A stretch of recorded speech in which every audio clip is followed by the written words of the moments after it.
B అనే మాట ఎప్పుడు వచ్చినా సరే మీరు ఏం అర్థం చేసుకోవాలంటే ఉండటం అనే మీనింగ్ మాత్రమే అర్థం చేసుకోవాలి దాదాపుగా.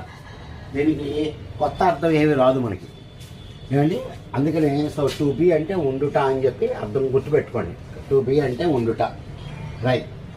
ఈ బి ఫామ్స్, ఈ బిలో ఏమేమి ఉంటాయి అంటే మనకి బిలో బి అనే దాన్ని ఏమంటామంటే మనం బేస్ ఫామ్ అంటాం, అంటే మెయిన్ అనమాట, ఫస్ట్ ఫామ్ అని.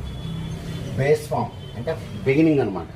దీనిలో ఏమేమి ఉంటాయి అంటే బిలో చూడండి, యామ్, ఈజ్, ఆరు, వజ్, వర్, బీయింగ్, బీన్ అన్నీ కలిపి బీ ఫామ్సే.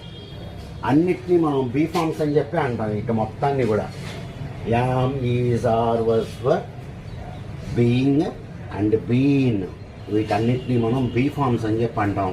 వీటికి జనరల్గా మనం పెట్టుకున్న పేరు ఏంటి, వీటికి అన్నిటికీ దాదాపుగా వచ్చే మీనింగ్ ఏంటి అంటే ఉండటం అనే మీనింగ్ వస్తుంది అనమాట. అది మీరు బాగా గుర్తుపెట్టుకోండి.